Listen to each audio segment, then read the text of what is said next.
Bang Iskandar mungkin bisa diceritakan tentang klien Abang Karmila Karmaya ya Bang, yang klien Abang tangani, kasus hukumnya sendiri seperti apa yang bisa Abang ceritakan?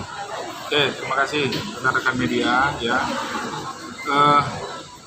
Saya Iskandar Halim Munte SHMH adalah kuasa hukum dari klien kami Karmila Karmaya. Yang mana Karmila Karmaya ini ya pada tahun 2022 bekerja sama dengan pihak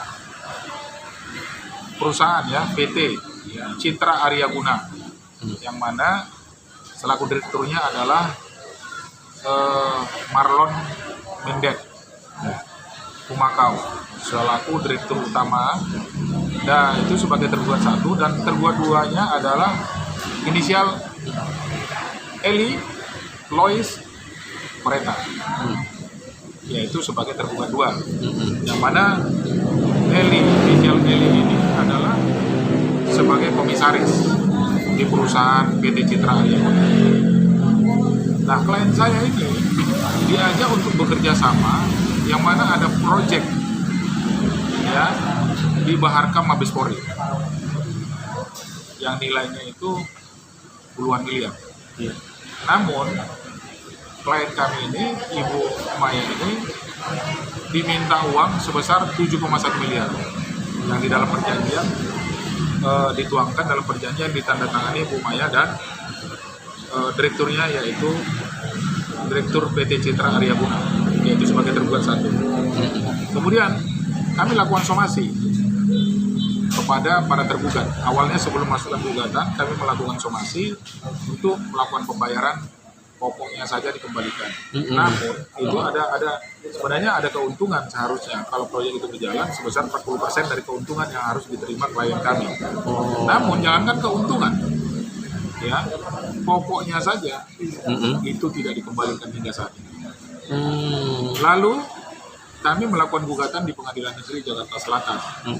Pengadilan Negeri Jakarta Selatan, dan mengabulkan gugatan penggugat untuk sebagian, menyatakan sah perjanjian tertanggal 16 April 2021 perjanjiannya.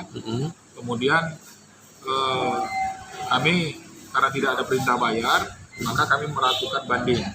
Nah, di banding Pengadilan Tinggi DKI Jakarta menerima permohonan banding dari pembanding semula penggugat, yaitu klien kami Karmila Karmaya, memperbaiki putusan Pengadilan Negeri Jakarta Selatan ya kan nomor 830 dan menolak eksepsi daripada terbanding semula para tergugat. Itu putusan Pengadilan Negeri, dan mengabulkan gugatan penggugat, menyatakan para terbanding semula para tergugat dihukum, menyatakan sah perjanjian, menghukum para terbanding semula para tergugat melakukan pembayaran sebesar 750 juta rupiah, kemudian 500.000 Singapura dolar, kemudian ditambah 70.000 US dollar, dan ditambah lagi 6% bunga. Nah, dari banding ini mereka melakukan kasasi para tergugat. Ya. Nah, melakukan kasasi juga kami dimenangkan, mengabulkan permohonan kasasi dari pemohon, tapi membatalkan putusan Pengadilan Tinggi Jakarta. Mengadili sendiri menolak, tapi mengabulkan gugatan penggugat untuk sebagian, yang menyatakan sah perjanjian, menyatakan para tergugat telah melakukan uang prestasi terhadap penggugat, kemudian membayar 750 juta rupiah, ya kan? Kemudian ditambah 70.000 US dollar, kemudian ditambah lagi dengan 500.000 Singapura dolar.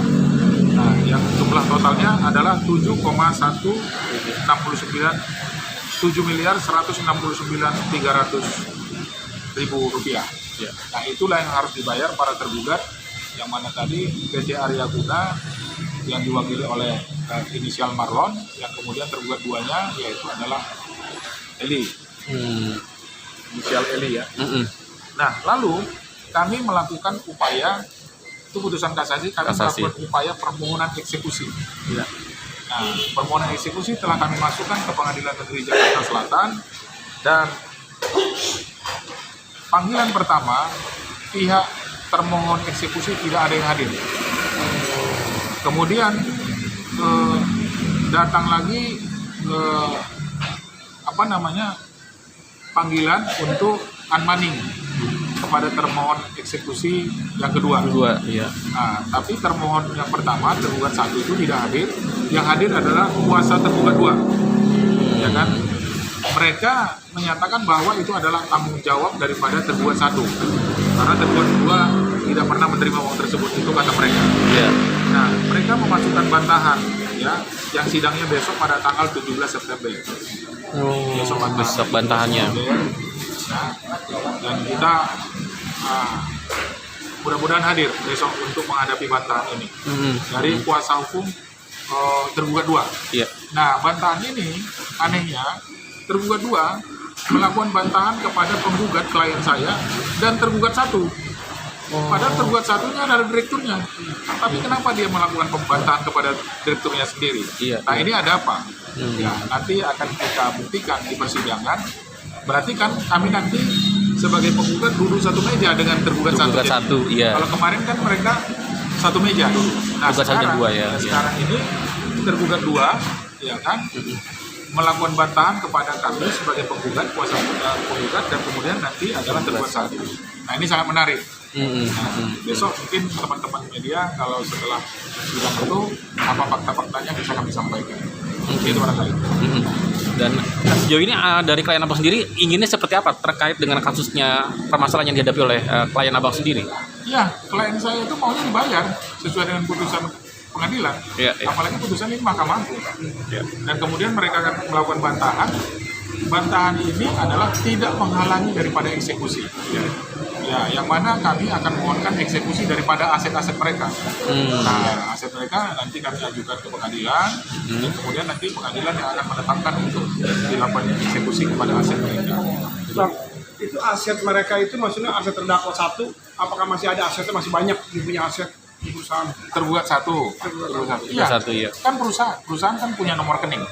Iya. Nah, nomor rekeningnya itu nanti akan kami ajukan untuk disita. Ya, rekening bank mereka, ya kan? Nah, itu adalah salah satu. Nomor rekeningnya juga sudah kita kantongi, dan kita sudah akan ajukan kepada pengadilan. Nah, kalau nanti tidak ada nomor rekening, misalnya kosong, kita akan cari lagi aset-aset mereka, baik itu kantor maupun rumah pribadinya nanti akan kita ajukan, yang sesuai dengan angka yang dimenangkan oleh kita semua itu. Berarti tergugat 1 kewajiban membayar semuanya yang apa yang telah disebutkan oleh klien abang tadi. Ya, putusan pengadilan. Putusan pengadilan tadi. Ya.